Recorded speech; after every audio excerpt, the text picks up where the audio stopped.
Hello everyone, this is a continuation of the video, Cain is not an AI. Enjoy your viewing. 507. Remember tries to confirm that she really saw the exit door and it was not hallucinations, when Cain very desperately replies, "Digital hallucinations." He tries to convince her that it was a hallucination, she did not see it. Then there is a small silence when she looks at him and his fingers are fidgeting. Again, this brings us back to the topic of programming AI for coordinating emotions, but this time it's a bit different because he acknowledged that she was not convinced. People have many different reactions to disbelief, and by programming all this into AI, they will undoubtedly mistakenly take some things for disbelief that is not. As in the case of sarcasm, if you program AI to know what sarcasm is, it will undoubtedly, mistakenly take ordinary conversations for sarcasm. And if you don't program this, then everything you say that is sarcasm will be taken as fact. I will skip Cain's slip about choosing a name. Yes, he can be programmed for this, but he can also be one of those people who are not comfortable with dirty topics, or he just dedicated himself to making this digital world family-friendly. 603. When choosing a name, the creature chooses XDDCC and asks what Remember thinks.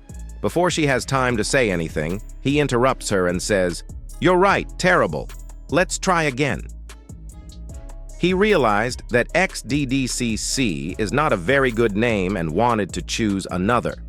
Yes, you can program AI to know which names are good and which are bad, but in reality, they don't do this because of how diverse names are.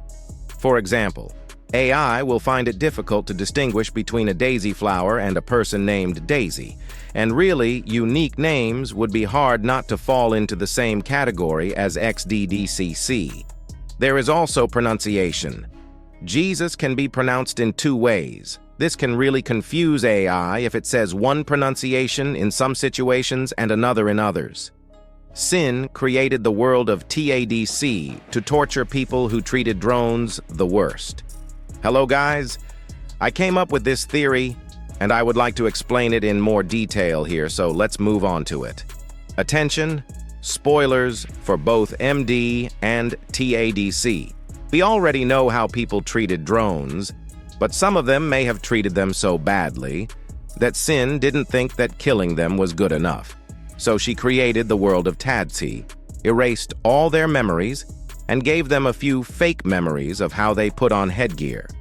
And I think that Cain is either a disguised Sin or an AI creature that Sin created to torture them. I would also like to turn to the Void.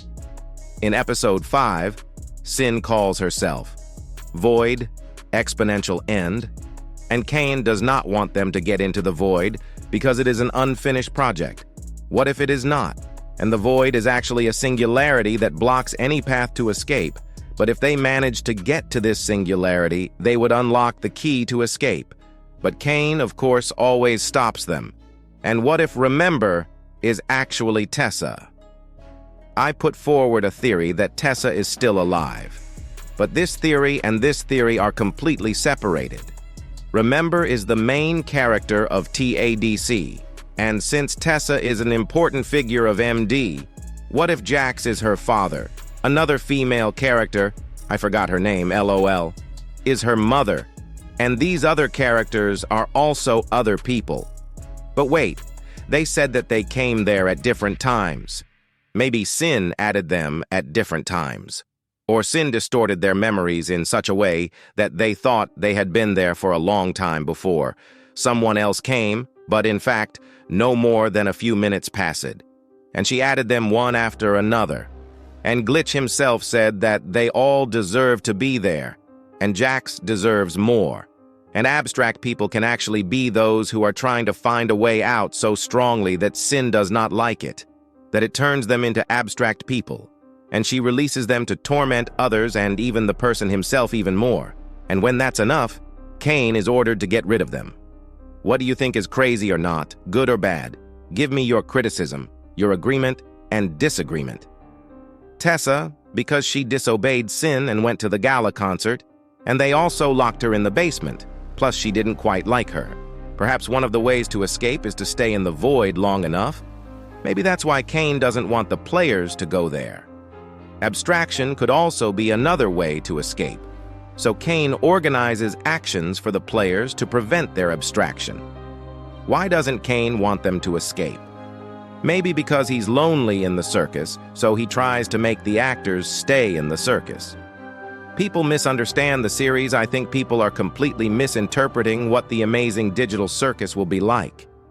Anyone who has watched a few animations by Gooseworks, Darlie Boxman, Little Runmo, Elaine the Bounty Hunter, etc., can notice one pattern.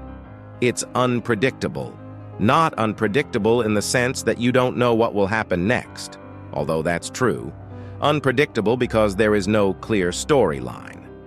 Gooseworks seems to be the chaotic evil of YouTube animation, in a good way. Their videos are random, unique, and almost never explain the lore beyond interpretations and subtle connections with other videos. I'll clarify that this is not an insult. This is one of the things I like about Gooseworks. People dive into Tad C just like any other show, like Killer Drones or Hell of a Boss. They expect a story, climax, satisfying endings, and explanations. That's why so many people make content farms and fake merchandise out of it. They think that little kids will understand the characters and the plot. People even think that the characters will have a complex backstory, understandable emotions, and specific motives and intentions. My theory is that this is wrong. TDC will be similar to other shows that Gooseworks makes. A crazy mix of chaos, entertainment, and slightly disturbing characters, mini-stories, and randomness. That little random detail in the pilot that you saw on the third frame-by-frame viewing was not a hint at a future episode. It was a little random detail to add chaos. The mysterious dialogue of one of the characters was not a revelation of their motives or past life. It was that they were crazy, like all Gooseworks characters. Not sure if this has been mentioned before, but this was what I noticed on a rewatch. At 20:46 of the pilot, when Remember is running through the offices, in the room where she finds the headset, there is a colorful but blurred poster on the wall. I don't know what it is, but it looks like the official Tags poster. Maybe it's a hint at the "it's a video game that people play and get stuck in" theory, where the poster is the marketing of the game, and the offices that Remember goes through are the business that created the digital circus.